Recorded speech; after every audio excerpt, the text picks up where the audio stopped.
Hey, did you know there's different types of leadership? Leadership to be a parent, leadership to be a manager, leadership to be on a sports team, an athlete, a coach, be a point guard on a basketball team, a quarterback on a football field. But did you know there's a difference in actually leading through conflict? When you think about conflict, when things don't go right, when things aren't going well, when there's people at odds with each other, when there's something going on, when there seems like there's all sorts of tension in the room, somebody has to still be a leader. Somebody has to still keep everyone focused on what to do next and to really begin to, lower the energy and tension in the room so work can still get done. Well, I want to talk to you today about what it really means to lead through conflict. And one of the greatest examples of this, it takes me into the sky and thinking about, when all of us have had experiences and you think about, how you can all be, trying to think about traveling from one city to the next. And you think about, I got to get on an airplane to be able to get there the fastest way possible. And at that moment, I'm completely entrusting someone to get me from one place to another. And so when you think about it, we're subject to whatever happens on that plane. We have absolutely no control. One of the things that we love about being able to drive a vehicle or a bicycle, whatever, at least we're in control. We understand what's going on. Sure, it's dangerous, probably more dangerous. There's more accidents in cars than there are airplanes. But the difference is we feel like we're in control. When we are actually in the airplane, we actually are in a situation where we're out of control. Not everyone is able to do anything. It might be hundreds of people on the plane, but none of them have control. So we really see a great example of leadership in terms of how that whole experience is managed by the pilot, right? Let's go for a minute to my whiteboard and let's go into the air for a minute. We think about some of the things that are going on. So just take a quick journey with me for a minute. I want to draw a little something here and think about for a minute that, probably if it wasn't for the efficiency and the timeliness of travel by plane, many of us would not even do it, right? But we found that this is a better vehicle that creates a certain amount of leverage for us to be able to get to destinations faster, right? And so we learn how to appreciate what this vehicle can do. And I'm kind of just drawing out here this vehicle that we know as a plane. Now, think about this for a minute. Like once you begin, think about you go through this whole process, you get your ticket, you show up at the airport and, you're completely, not knowing who the pilot is going to even be. This person literally has your life in their hands and you don't even know who they are, right? But this is something that we all deal with when we travel and we realize that there's something out there that we can't control, right? And I'll just put, we got these wings that go out, even kind of out the screen here, right? You ever been in these situations where you kind of notice that you might be sitting over the wing and you're kind of, thinking about what have I just done here? I'm in this plane and I'm now about to take flight. And let's give kind of a little cool design line here. And maybe there's some windows up here. I don't know how many of you like sitting by the window or sitting on the aisle or sitting in the middle seat, right? But all right, we got a plane. Now, one of the things we deal with when we actually have come through all the steps of getting on a plane and we're entrusting this person, right? And let's put our little, pilot is in here, right? And we've got maybe a co-pilot in here and some other stuff going on. Now, think about it. We're inside this plane. And one of the things that happens oftentimes, and it brings me to a great leadership example, is this whole thing called turbulence, right?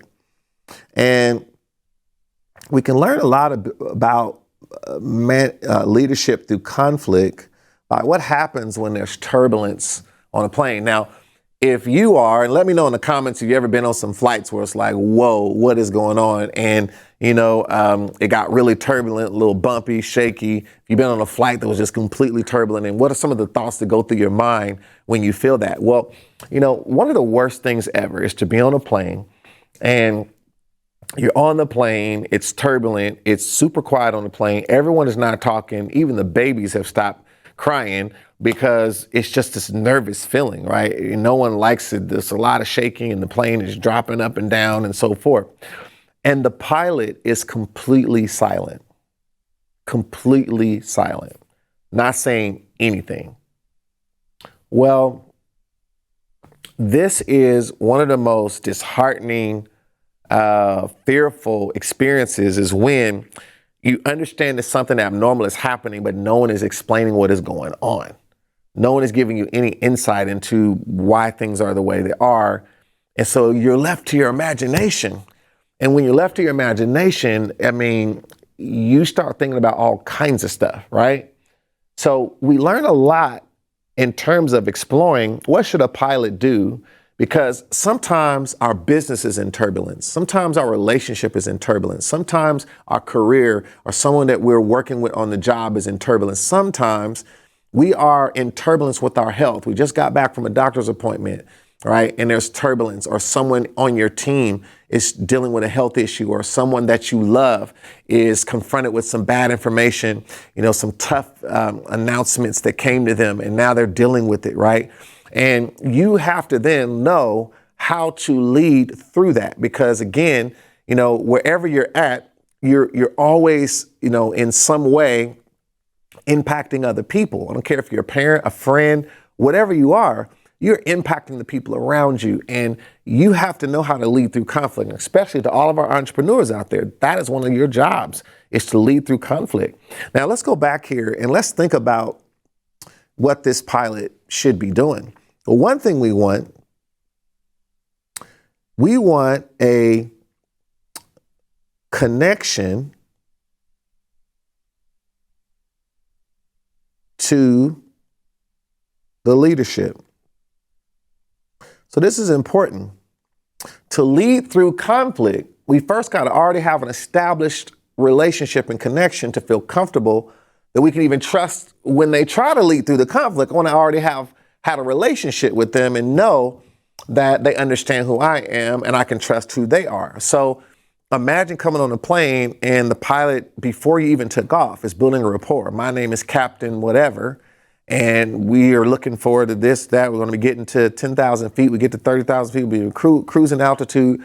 We expect a few bumps when we get here or there. Isn't that awesome if someone is already telling you what to expect? So a connection to the leadership, but also that a good leader focuses a lot on preparation, right?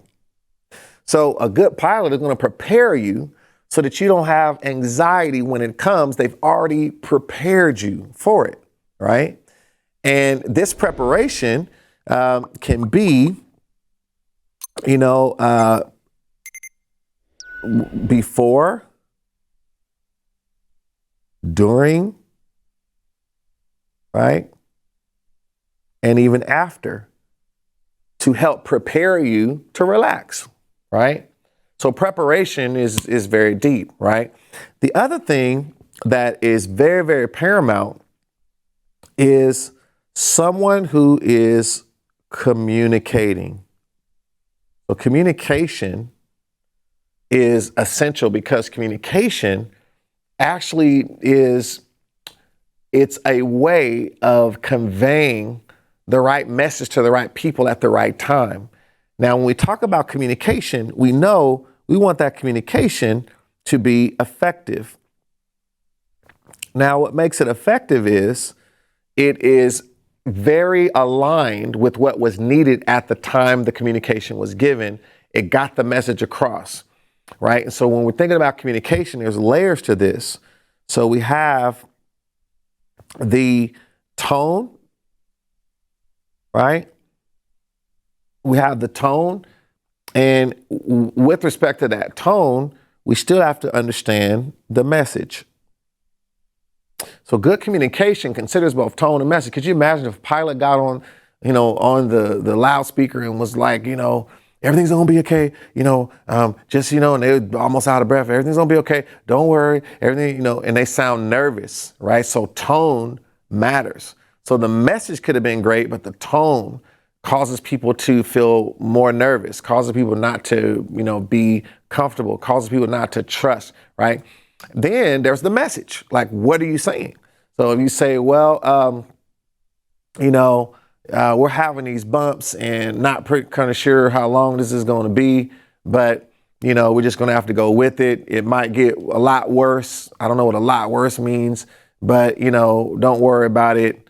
I haven't really, done this that many times, but I have done it before. Like, oh my God, like this is horrible communication, right? When someone lets you know, like, hey, we're going to have a few bumps, just secure your seatbelt. We'll be through this momentarily. This might last a few more minutes, but we're looking for some smooth. Now, they might know there's going to be some smooth air coming up later, but they don't give you, anything about that. So this is another element, is hope. So you have to be able to tap into what is the person you're dealing with hoping for? What is it that they want, right? And you let them know that they're hoping these turbulence doesn't last forever. And you got to tap them into that hope that there is a light at the end of the tunnel and it's not a train. So you do your best to give a sense of hope to the people you're leading, letting them know that there is a better, brighter time that is coming, and doing your best to convey that and what that looks like, because it allows people to focus and channel their sight and their vision on what's possible and what's coming and what will be better than, completely being immersed in what's happening at the moment, or the thing that they don't want to experience, getting them to see past the thing that they don't want to experience, right? And then we also have to understand unity, right? So we want to create a sense of unity. And one thing about it, when you use terms like it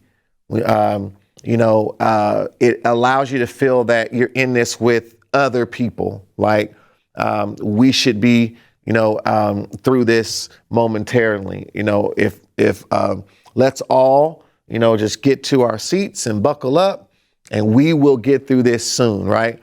And you feel that sense of looking from aisle to aisle that everyone is kind of with you. We're in this together, right?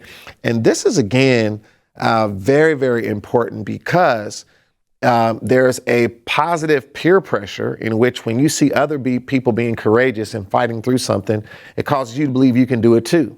And you look across and you see other people that are okay, and it makes you feel okay, because you don't feel like this is just happening to you. You don't feel it's like all on you. This is something that we're all in this together. This is where we get a sense of unity. And so any leader that can provoke unity is going to create an opportunity to get past conflict, because people start seeing something that is bigger than themselves, right? Bigger than themselves. And this is really what you want to arrive at. This is what you want to really get to.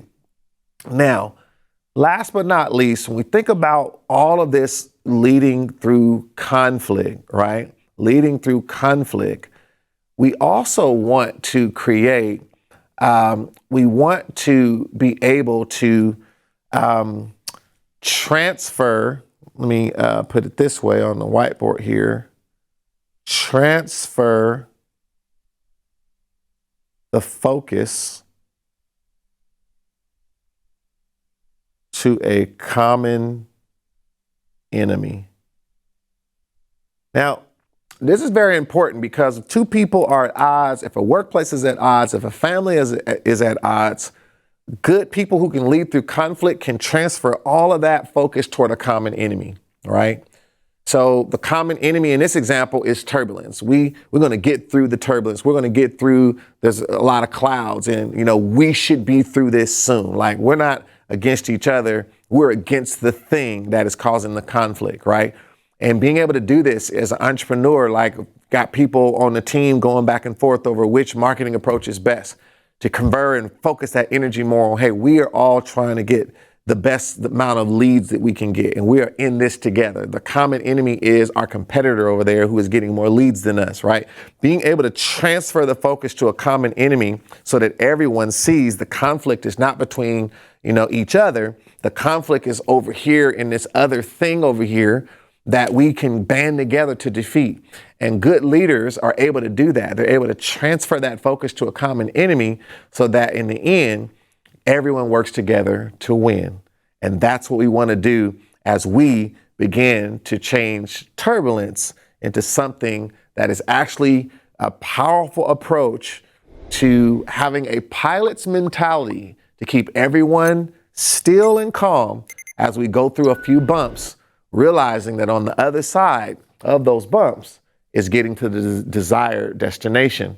And so that is, again, a prime example of, again, if I'm on my way to Hawaii, remind me that we're, just a few hours here, we'll be in Hawaii and you're going to be enjoying blah, blah, blah.